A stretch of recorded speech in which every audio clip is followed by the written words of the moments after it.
안녕하십니까. 제3회 아이판스 다이alo그 시작하도록 하겠습니다. 국립외교원 외교안보연구소장 오영주입니다. 오늘 아이판스 다이alo그의 주제는 디지털 무역입니다. 사실 21세기는 디지털의 시대라고 해도 과언이 아닐 만큼 획기적인 디지털 기술의 발전이 우리의 사회 그리고 개인의 생활에도 큰 영향을 미치고 있습니다. 코로나19로 인해서 사실 비대면을 통한 디지털 경제의 활성화 등이 한 중요한 예가 될 수 있는데요. 국내적으로만 디지털을 통한 경제 활동, 그 교류가 증대되고 있는 것이 아니고 디지털 무역이 국제사회에서도 큰 화두가 되고 있습니다. 오늘은 이러한 배경 하에서 저희 국립외교원 외교안보연구소 경제통상개발부에서 디지털 무역과 관련되어 있는 연구를 오랫동안 해오신 우리 이효영 교수님을 모시고 디지털 무역이란 무엇인가, 디지털 무역에 있어서 특별히 또 국제적인 규범과 그러한 규범을 위한 노력이 이루어지고 있는 것인가, 그렇다면 그 쟁점은 무엇인가, 이러한 부분들을 놓고 이야기를 나누고자 합니다. 특별히 이효영 교수님께서 최근에 디지털 무역 관련 국제규범의 동향과 쟁점이라고 하는 훌륭한 보고서를 내셨습니다. 오늘 이 보고서 내용을 중심으로 이야기를 나누도록 하겠습니다. 교수님 감사합니다. 안녕하세요. 네. 자, 우리가 이제 디지털 무역이라고 하는 이야기들을 많이 그냥 일상적으로 하고 있는데, 또 일반인들은 이게 전자상거래가 아니냐 이렇게 생각하고 있고요. 그리고 우리가 디지털 무역과 관련되어 있는 국제 동향에 대한 이야기를 좀 나누기 전에 도대체 디지털 무역의 정의는 무엇인가, 국제적으로 그러한 정의는 되어 있는가, 이런 이야기를 좀 먼저 해주시면 좋을 것 같습니다. 네, 디지털 무역에 대한 국제적인 정의는 아직 정립된 건 없는 것 같습니다. 관련돼서 WTO 세계무역기구라든지 OECD라든지 또 디지털 무역에 앞장서고 있는 이제 일부 국가들이 정의를 이제 다양하게 내놓고 있는데, 사실 다양한 용어들이 좀 혼용되어서 사용되고 있기 때문에 개념의 혼란이 좀 있는 것 같습니다. 근데 말씀하신 것처럼 전자상거래라는 것은 좀 협의의 개념인 것 같습니다. 그래서 일반적으로 저희가 온라인상으로 상품이나 서비스를 사고 파는 행위가 전자상거래에 해당된다고 볼 수 있을 것 같고, 그리고 디지털 무역이라는 것은 그보다 조금 더 광의의 개념인 것 같습니다. 그래서 말씀드린 그 온라인상의 상거래 행위 외에도 그 글로벌 공급망을 가능하게 하는 상품이나 서비스의 거래, 그리고 또 디지털 어플리케이션이라든지 디지털 플랫폼과 같은 그런 것들도 모두 포괄하고 있는 보다 광범위한 개념이라고 할 수 있습니다. 그렇다면 교수님, 디지털 무역에 대한 일반적인 정의 자체는 아직 이루어지지 않고 있고, 국제사회가 각자의 입장에 따라서 이걸 뭐 좁게도 정의하고 넓게도 정의하고 있는 상황이다, 이렇게 이해를 하면 되겠습니다. 네. 근데 사실 우리 생활의 일부에서는 지금 뭐 디지털을 통한 거래가 많이 있긴 하지만, 사실 기본적으로는 상품과 재화를 하는 서비스, 예전에 그런 거래가 기본적인 국제 교육일 텐데요. 그럼 디지털 무역과 기존의 국제 무역과의 큰 차이점, 무엇이라고 봐야 될까요? 네. 아무래도 그러니까 전통적인 무역의 성격과 다른 것이, 디지털 무역 같은 경우에는 그 데이터의 거래가 가장 중요한, 특징이라고 할 수 있습니다. 데이터라고 한다면은 21세기 석유라고 불릴 만큼, 다 들어보셨을 텐데, 데이터의 거래가 굉장히 중요한, 이슈입니다. 왜냐하면, 디지털 무역 이 활성화되기 위해서는 사실 이 데이터라는 것이 개인정보를 의미하는 것이거든요. 그래서 개인의 신원정보라든지 개인의 금융정보이기 때문에 굉장히 또 민감한 분야이기도 합니다. 그래서 디지털 무역을 원활하기 위해서는 뭐 그런 자유화하기 위한 그런 규정들도 중요하지만, 또 이러한 데이터를 그러니까 프라이버시를 보호할 수 있는 개인정보 보호 관련된 규정들이 중요합니다. 그래서 국가 간의 입장이 이 개인정보 보호 관련돼서 각국의 발전 상황이나 그런 어떤 역사적인 배경이나 문화라든지 이런 것 때문에 굉장히 다른 입장이거든요. 그래서 이제 국제 규범에 대한 논의가 아직 합의를 이루지 못하고 지금 계속 이제 협상 중인 그런 배경에도 데이터에 대한 각국의 입장 차이, 정책의 차이 때문이라고 볼 수 있습니다. 네, 말씀하신 대로 이제 데이터는 사실 21세기 경제의 동력이다. 그 새로운 오일이다. 이런 말도 많이 하고 있고요. 근데 이제 데이터와 관련돼 있는 이런 중요성도 있지만, 기본적으로는 그 디지털 트레이드 자체의 규모가 굉장히 증대되고 있으니까 그래서 이제 우리가 디지털 무역 자체에 대해서 더 집중을 하게 될 텐데 그러면 우리가 전 세계적으로 디지털 무역의 거래량은 얼마로 봐야 할지 그런 통계가 있는지 궁금하네요.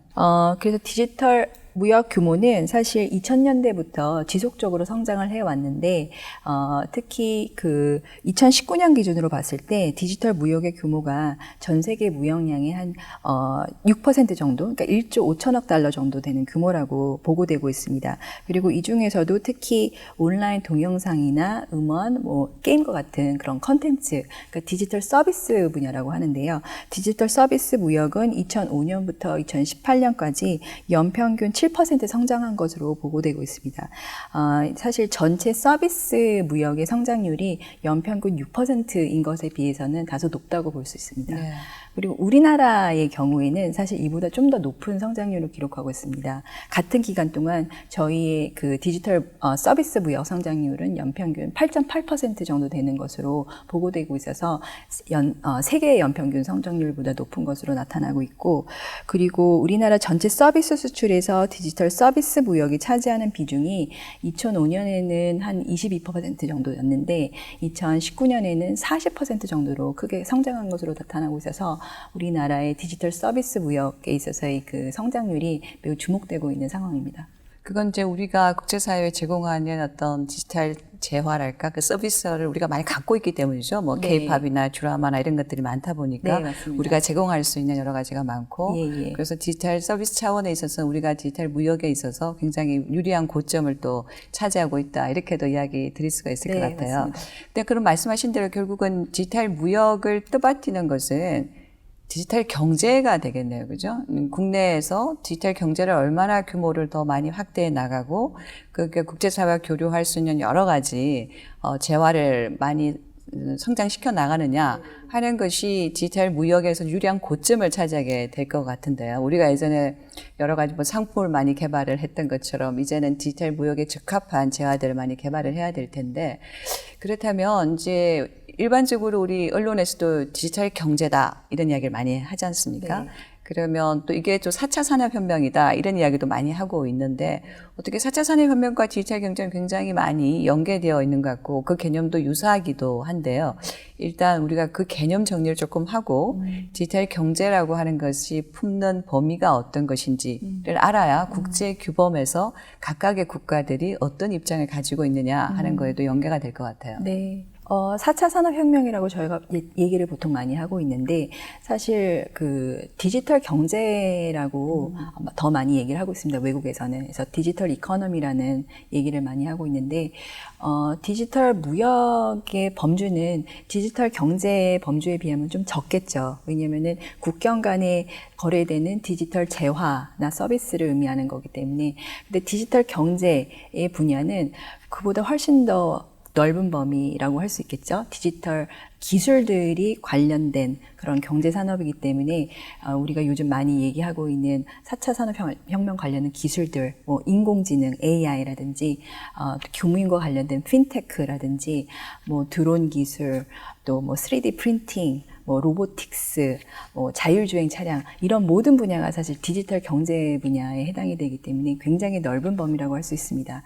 근데 이제 컨텐츠 분야에 대해서만 말씀드리면 뭐 사실 우리가 한류, 뭐 K 드라마, 뭐 K 뮤직 이런 얘기들을 많이 하고 있는데 그런 측면에서는 저희가 굉장히 좀 유리한 고지를 차지하고 있는 것 같습니다. 그리고 특히 최근에는 이제 넷플릭스 같은 그런 디지털 플랫폼들이 특히 이제 코비드-19 이후에 굉장히 급속도로 급성장을 했는데 우리나라의 그런 K-드라마가 넷플릭스를 통해서 굉장히 인기를 얻고 있기 때문에 굉장히 전도유망한 그런 분야라고 볼 수 있을 것 같습니다. 맞습니다. 교수님 말씀하신 것처럼 이제 4차 산업혁명을 중심으로 한 디지털 경제로의 전환, 대부분의 선진국들이 지금 전환을 위해서 노력하고 있고 전환되는 과정에 있고 그러다 보니 기존의 경제와 다른 재화가 서비스가 생기면서 그게 국내에서만 유통되는 것이 아니라 트레이드로 무역을 통해 가지고 국제사회 간 교류가 많아지는 이런 상황이 되니까 디지털 경제로의 전환이 계속해서 급격하게 되면 될수록 디지털 무역은 또 더 중요했을 수밖에 없는 거고 또 디지털 경제에서 유리한 고지를 점한 국가들이 디지털 무역과 관련된 규범에서도 여러 가지 힘을 발휘하려고 할 것 같다라고 이렇게 아주 자연스럽게 저희가 이제 이해가 되는 것 같습니다. 네네네. 그럼 아까 이제 교수님께서 이제 잠시 언급하셨는데, 각각의 국가들이 굉장히 다양하고 다른 입장을 가지고 있어서 디지털 무역과 관련돼 있는 국제 규범의 형성에서 여러 가지 어려움이 있다. 그리고 이제 아무래도 데이터가 굉장히 중요한 이슈가 되다 보니까 그 데이터를 어떻게 보호할 것이냐, 또는 어떻게 하면 데이터를 더 자유롭게 흐르게 해가지고 또 무역을 또 활성화할 것이냐, 이게 큰 이제 기둥이 되고 있다 말씀을 하셨는데, 그럼 저희가 이제 다시 디지털 무역으로 넘어가서 각 국가들이 디지털 무역과 관련돼 있는 쟁점에 대해서 어떻게 다른 생각을 가지고 있는지 주요 국가군으로 좀 설명을 해주시면 감사하겠습니다. 제가 아까 잠깐 말씀드렸지만 그 디지털 무역이 성장을 하면서 그 글로벌 디지털 플랫폼 기업들이 굉장히 중요한 역할을 하고 있습니다. 특히 들어보셨겠지만 미국의 가파 기업이라고 구글, 아마존, 페이스북 이런 기업들이 사실 세계 시가총액의 탑 10 안에 들고 있습니다. 그래서 그만큼 급성장을 하고 또 세계 경제를 주도하고 있는 그런 기업들로 발돋움을 했는데, 미국이 이런 가파 기업들을 소유하고 있기 때문에 사실 디지털 무역 분야에 있어서 가장 그러니까 자유화를 하기 위한 규범을 선도하고 있는 입장입니다. 왜냐하면 각국의 이제 디지털 무역 장벽들을 완화를 해야 자국의 디지털 기업들이 더 활발하게 활동을 할 수 있기 때문에 디지털 무역의 자유화에 가장 앞서 있는 그런 입장입니다. 그렇기 때문에 이제 개인정보보호 관련해서 말씀을 드리자면, 아까 가장 큰 쟁점이 데이터와 관련된 문제라고 말씀드렸는데, 개인정보보호가 사실 너무 과도하게 법제화가 될 경우에는 디지털 무역 장벽으로 작용을 할 수 있기 때문에 개인정보보호에 대해서는 필요한 만큼만 규제를 해야 한다는 그런 입장입니다. 그래서 필요성 원칙이라든지 그 위험에 대비한 비례성 원칙을 강조하고 있는 상황이고요. 반면에 EU 같은 경우에는 미국과는 좀 다른 입장입니다. 말씀드린 것처럼 미국은 이제 가파라는 디지털 기업들을 갖고 있는데, EU는 아마 들어보신 적이 없을 것 같아요. EU가 소유하고 있는 디지털 플랫폼 기업들은 없는 상황이고, 오히려 미국의 디지털 기업들이 EU라는 큰 시장에서 굉장히 많은 매출 수익을 벌어들이고 있는 상황입니다. 그렇기 때문에 수세적인 입장일 수밖에 없는 상황이고요. 그리고 EU는 역사적으로도 그 인권을 굉장히 중시하는 그런 국가이고, 또 개인의 사생활 침해에 대해서 굉장히 민감한 입장입니다. 그래서 개인정보 보호에 대해서도 굉장히 보수적인 입장을 갖고 있습니다. 네, 그러니까 사실 이제 전 세계 무역에서 굉장히 중요한 두 축을 차지하는 무역권이라고 할 수 있는 미국과 EU가 디지털 트레이드, 디지털 무역과 관련해서는 특히 굉장히 좀 다른 입장도 또 가지고 있는 것으로 저희가 이해되네요. 그죠? 네. 결국 무역의 원활화를 위해서는 국경 간 장벽을 낮춰야 되는데, 이 문제가 디지털 트레이드에서는 결국은 데이터 이슈가 되는 거고, 데이터와 관련해서 미국은 기본적으로는 위에 있으니까 좀 더 많이 원활한 흐름을 위해서 장벽을 낮추자. 네네. 그런데 EU에 있어서는 개인정보의 보호라고 하는 프라이버시권을 가지고 어느 정도는 장벽을 가져야 된다 하는 큰 입장 차이가 있는 것 같습니다. 네네네.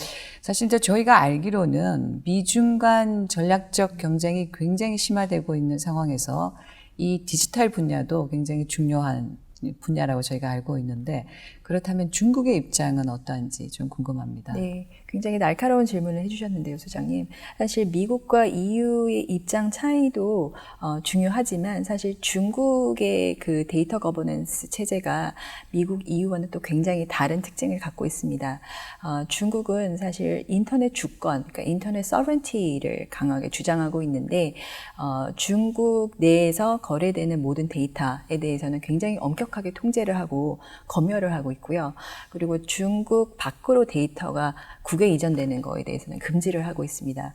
2017년에 사이버 보안법이라는 것을 만들어서 사실 중국 내에서 기업 활동을 하는 모든 그 기업 활동을 통해서 거래되는 모든 데이터에 대해서는 그러니까 중국 영토 내에서만 보관하고 저장하도록 하는 그런 의무화 규정이 있습니다. 그렇기 때문에 외국 기업들 입장에서는 사실 중국이 굉장히 큰 디지털 시장이거든요. 사실 그 중국은 그 9억 4천 명 이상의 인터넷 사용자를 보유하고 있는 세계 최대의 디지털 시장입니다. 그리고 또 정책적으로도 그 외국인 투자 유치를 위해서 굉장히 많은 정책들을 시행했기 때문에 사실 지금 현재로서 세계 유니콘 기업이라고 할 수 있는데 10억 불 이상의 스타트업 기업들 중에서 3분의 1이 중국에서 활동을 하고 있을 정도로 굉장히 큰 디지털 시장인데 이렇게 그 큰 시장에도 불구하고 데이터에 대한 규제가 너무 엄격하다 보니까 굉장히 과도한 디지털 무역 장벽으로 작용을 하고 있고 또 이러한 그 정책적인 차이, 데이터 거버넌스 체제의 차이로 인해서 미국 EU와는 또 다른 그런 형태의 그 다른 입장을 정책적 입장을 갖고 있기 때문에 규범화 논의에서 또 굉장히 큰 장벽으로 작용을 하고 있는 것이 사실입니다. 사실 이제 중국이 국제사회에서 가지는 경제적인 위치가 굉장히 높기 때문에 중국이 디지털 트레이드, 디지털 무역과 관련된 규범화에 대해서 약간 유보적이라면 네네네. 사실 국제 규범을 만드는 건 굉장히 참 쉽지는 않겠다라고 일단 저희가 예상해 볼 수 있을 것 같습니다. 그리고 말씀 주신 대로 거의 9억 명이 넘는 인터넷 보유자를 가지고 있기 때문에 사실 중국 시장으로 전체 디지털 기업, 전 세계의 디지털 기업이 우리나라를 포함해서 중국 시장을 굉장히 좀 주목하고 있을 텐데 그러한 의미에서 이제 앞으로 이 좀 더 디지털 무역 자체가 원활화되면서도 또 EU가 가지고 있는 것처럼 사실 개인정보도 굉장히 중요하니까 네네. 이 디지털 무역 자체에 어떤 신뢰가 사실 좀 있어야죠. 그 플랫폼에 신뢰가 있어야 더 많은 사람들이 활용할 수 있을 것 같아요. 이러한 이슈들이 아마 이제 규범화를 위한 쟁점 이슈가 되지 않을까. 교수님 설명을 들으니까 어떻게 하면 디지털 무역을 좀 더 자유롭게 더 가져가서 더 많은 사람들이 이 무역의 수혜자가 되게 할 수 있을 것이냐 하는 부분이 하나 있고 네. 또 하나 부분은 그런 과정에서 생기는 여러 가지 문제점들을 어떻게 우리가 또 관리해 나갈 것이냐. 특히 아까 프라이버시나 인권이나 개인정보의 문제가 있고 또 이런 부분들은 사실 아직까지 발전하지 못한 국가들의 입장에 있어서는 디지털 무역을 또 국경을 다 열어버리게 될 경우에 자기 기업을 또 보호하지 못하는 문제가 네네. 있어서 기존에 그냥 저희가 상품 무역에 있었던 보호주의 같은 것들도 어떻게 보면 디지털 무역에도 나타날 수밖에 없을 네. 것 같다 이렇게 생각이 들거든요. 네네. 그럼 이런 쟁점을 가지고 지금 국제사회 논의를 하고 있을 텐데 네네네. 그럼 어떤 국제적인 규범을 창설이 되고 있는 건지 네. 있다면 어떤 내용이 있는 건지 이런 걸 좀 네네. 설명을 해주시죠. 네. 그 디지털 무역 규범이 사실은 그 다자적인 차원에서는 아직 만들어지지는 않았지만 다양한 지역 무역 협정을 통해서 디지털 무역 규범이 만들어지고 있습니다. 그 특징들을 좀 살펴보자면 크게 세 가지로 구분해서 말씀드릴 수 있을 것 같은데 말씀하신 것처럼 우선 디지털 무역 또는 이제 전자상거래가 활성화될 수 있도록 하는 기본적인 규정들이 있습니다. 예를 들면 전자적 전송물, 그러니까 디지털 재화나 서비스에 대해서 관세를 매기지 않는 왜냐하면 관세 자체가 보호무역 장벽이 될 수 있기 때문에 그래서 관세를 매기지 않도록 하는 그런 내용인데 그게 사실은 WTO라는 다자무역 체제 하에서는 사실 임시적으로만 그 합의가 된 부분이라서 지역무역 협정을 통해서 회원국들 간에 약속을 해서 우리끼리는 디지털 재화에 대해서 관세를 매기지 말자라고 합의를 한 게 있고 또 디지털 재화에 대해서 비차별 대우를 하자라는 내용인데 그 전통적인 재화와 마찬가지로 디지털 재화에 대해서도 차별 대우를 하지 않도록 서로 약속을 해서 그러니까 그 동종성을 인정한다는 뭐 그런 의미거든요. 그래서 그 비차별 대우를 통해서 교류가 더 자유화되도록 하자라는 그런 내용들이 있고 또 전자서명이나 전자인증을 의무화를 통해서 이 상거래가 더욱더 활성화될 수 있도록 하는 그런 규정들이 있습니다. 그리고 두 번째 형태로는 말씀하신 것처럼 이 디지털 거래가 좀 신뢰를 할 수 있는 그런 환경에서 이루어질 수 있도록 온라인 소비자 보호라든지 또 개인정보 보호 법제도를 의무적으로 구축을 해야 된다는 그런 규정들도 있고요. 그 다음에 이제 소스 코드라고 그 기업들이 이제 외국 시장에 진출할 때 일종의 조건으로 그 소스 코드를 요구하는 그런 경우가 있습니다. 특히 이제 중국과 같은 경우에 그런 관행들이 좀 있는데 그렇게 되면은 기술 이전이 강제적으로 이루어질 수 있는 그런 효과가 있어서 그것을 금지하는 그런 규정들도 있습니다. 그리고 마지막으로 디지털 무역의 자유화를 위한 핵심 규정들이 있는데 바로 데이터 관련된 규정입니다. 가장 핵심적인 규정이 두 가지라고 말씀드릴 수 있는데 그 데이터의 국경 간 이전을 자유화하도록 의무화하는 규정과 그리고 그 동전의 양면이라고 할 수 있는데 데이터 거래가 자유화가 국가가 되면은 그 데이터를 저장하는 설비, 그러니까 데이터베이스와 같은 데이터 설비를 꼭 현지화하지 않도록 그 요구를 할 수 없는, 그러니까 금지하는 그런 의무화 규정이 있습니다. 그래서 그런 의무화 규정들이 들어가 있는지 아닌지에 따라서 그 자유화 수준이 높은지 아닌지를 판단할 수 있기 때문에 대체로 그런 규정들로 규범들이 이루어져 있다고 설명드릴 수 있을 것 같습니다. 네, 그럼 이제 일단은 그런 내용들로 이루어지고 있는데, 그러면 어떤 이제 구체적으로 아까 WTO에서는 기본적으로 전반적으로 또 전 세계를 관할하는 디지털 무역과 관련된 규범은 아직까지는 없는 것이고, 네, 네. 말씀 주신 대로 뭐 양자나 좀 네. 소다자나 네, 형식으로 네, 네. 이제 규범들이 이루어지고 있으니까 또 구체적으로 어떤 포럼에서 어떤 협의들이 이루어지고 또 합의가 도출되었는지 네, 네. 그 내용을 좀 더 네, 추가적으로 말씀해 주시죠. 소장님 말씀하신 것처럼 그 WTO라는 이제 다자무역 체제를 통해서는 안타깝게도 그 디지털 무역을 전체적으로 관장하는 어떤 국제 규범을 만들지 못하고 있는 상황입니다. 그 이유가 사실 WTO가 1995년도에 출범을 했는데 그때 당시에는 사실 전자상거래 시장이라는 것도 거의 전무했고 그 개념도 굉장히 생소했기 때문에 WTO 그 협정 안에는 그 전자상거래에 대한 내용이 포함되지 못했습니다. 그래서 출범한 이후인 98년부터 이제 규범을 만들자라는 논의가 시작이 되었는데 20년이 훨씬 지난 지금까지도 아무런 합의가 도출되지 못했습니다. 아까 말씀드린 그런 국가 간의 입장 차이도 있고 또 이제 개도국과 선진국 간의 디지털 디바이드 문제 이런 것 때문에 아무래도 쟁점들에 대한 합의가 도출되기는 쉽지 않겠죠. 왜냐하면 WTO 자체가 160개국 이상의 회원국들이 모두 들어가 있기 때문에 그래서 지금 이제 디지털 무역에 대한 규범이 발전되고 있는 분야가 지역무역 협정을 통한 그런 디지털 무역 협정들입니다. 말씀하신 것처럼 그 지역무역 협정이나 아니면 복수국 간의 그런 무역 협정을 통해서 그 디지털 무역 관련 규범이 만들어지고 있는데 사실은 아시아 태평양 지역을 중심으로 이러한 규범화 움직임이 활발하게 전개되고 있습니다. 그래서 처음으로 그 전자상거래 챕터가 도입된 것이 CPTPP 2018년도에 서명된 CPTPP인데 그 전자상거래 챕터 형태로 들어가 있지만 아까 말씀드린 그 데이터 관련된 핵심 규정들이 의무화 규정으로 처음으로 도입됐기 때문에 굉장히 의미가 있는 그런 협정이라고 볼 수 있고요.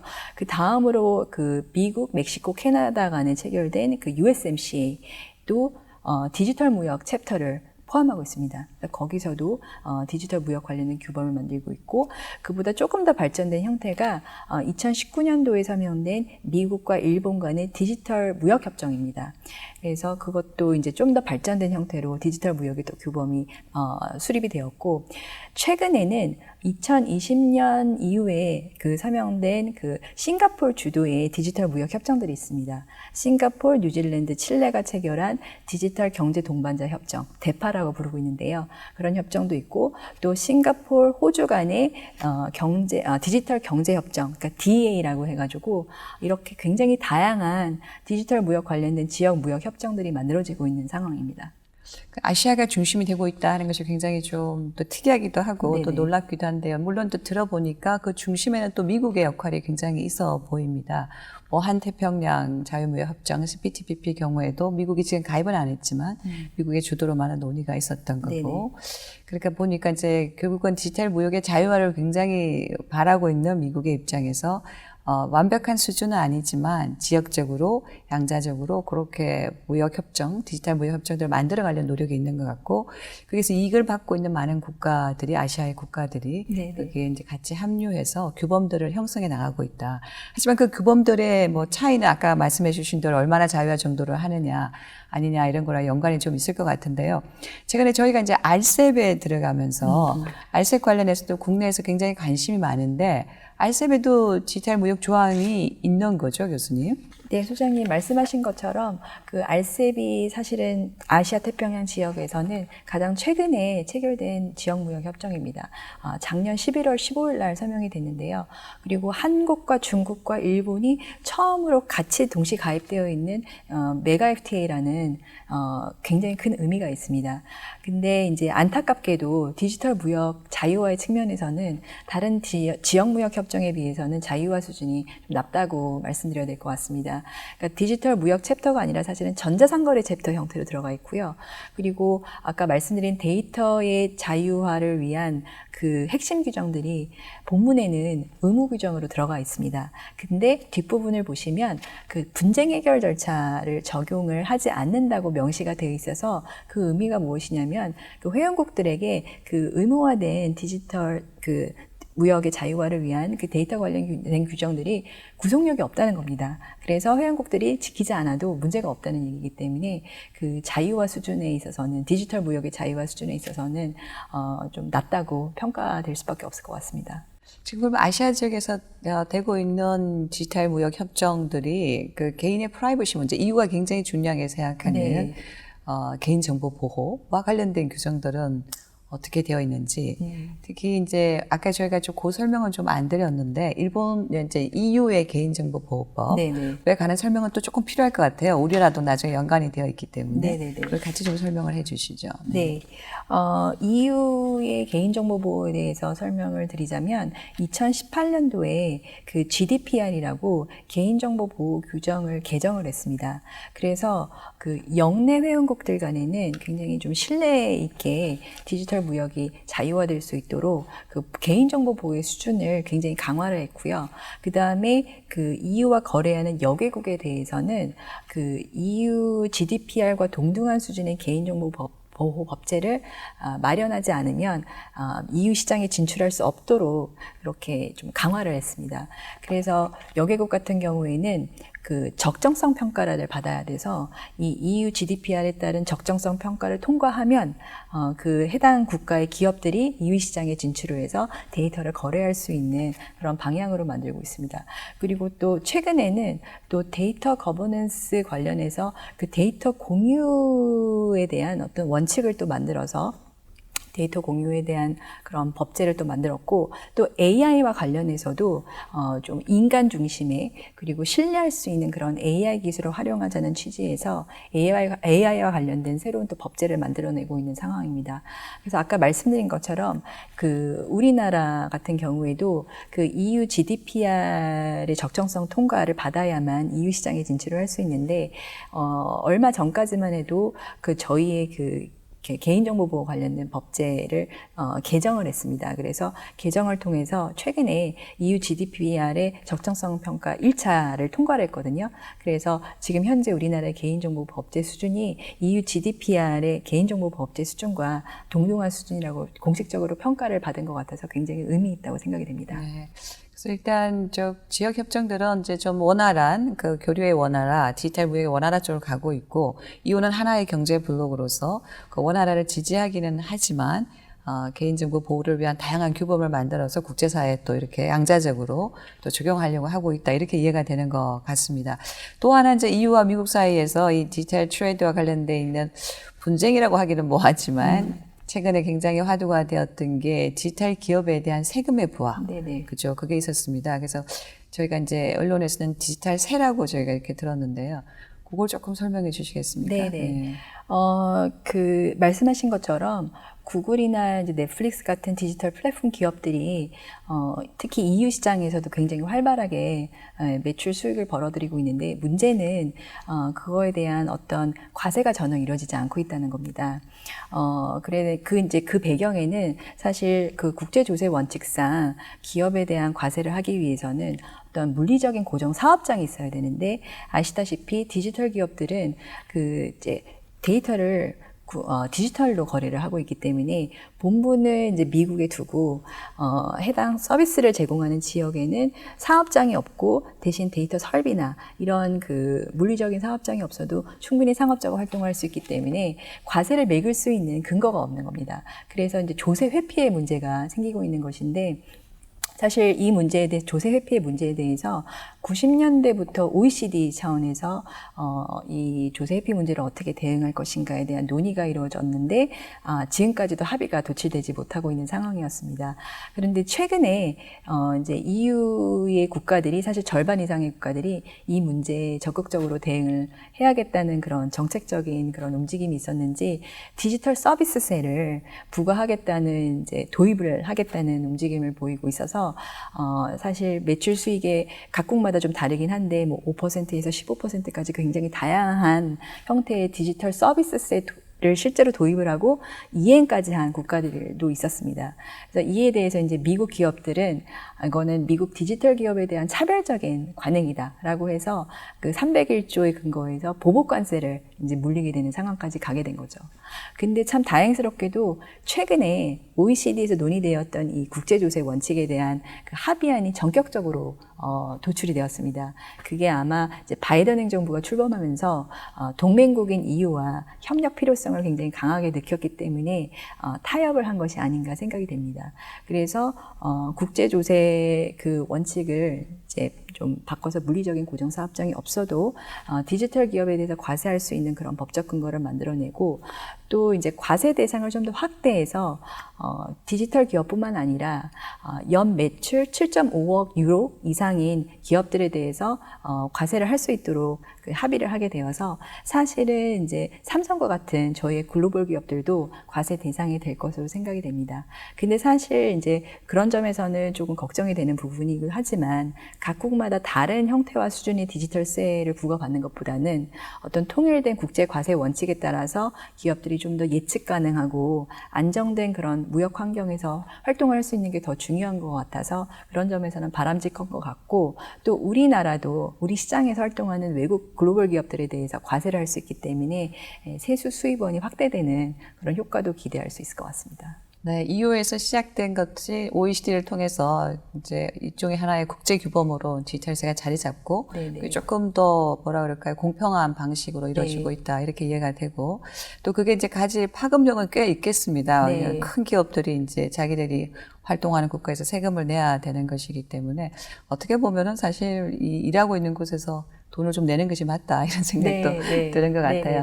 좀 여러 가지 긴 이야기를 저희가 하면서 그 마지막 단계에 놓고 있는 질문은 그렇다면 한국은 앞으로 이 디지털 무역에서 그 국제 규범화가 어쨌든 굉장히 파편적으로 보이기도 하고 또 점진적으로 보이기도 하긴 하지만 규범화 동향이 이루어지고 있다고 제가 지금 오늘 교수님 설명을 통해서 알 수가 있고 또 느리긴 하지만 결국은 국제 규범으로 발전해 갈 수밖에 없을 것이다. 디지털 경제가 커지고 있고 각각의 나라에 있어서 그리고 미국의 규모가 계속 커지고 있기 때문에 이걸 국제사회가 그냥 정글에서 일하듯이 할 수는 없을 테고 규범 속에서 일을 하게 될 텐데요.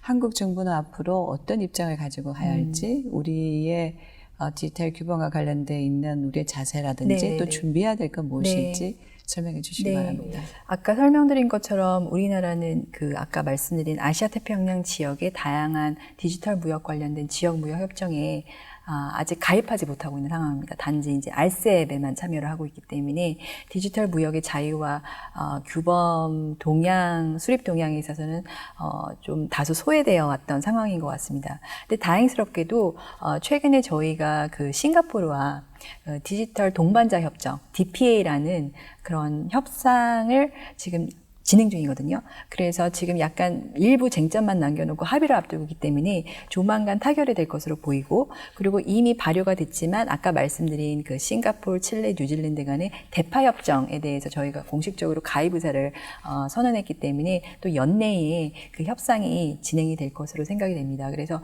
저희 정부 차원에서 다소 늦기는 하지만 이 아시아 태평양 지역에 있어서의 디지털 무역 규범화 동향이 좀 적극적으로 참여하기 위한 노력을 보이고 있고요. 그리고 사실 최근에 미국이 그 바이든 행정부가 출범하면서 피벗 투 아시아 전략을 어떻게 다시 추진할지에 대해서 고민하는 과정에서 인도태평양 지역과의 디지털 무역 협정에 대해서 체결에 대해서 관심을 표명한 바 있습니다. 그렇기 때문에 앞으로 그 아시아 태평양 지역의 디지털 무역 규범을 중심으로 굉장히 빠르게 급물살을 탈 것으로 예상이 됩니다.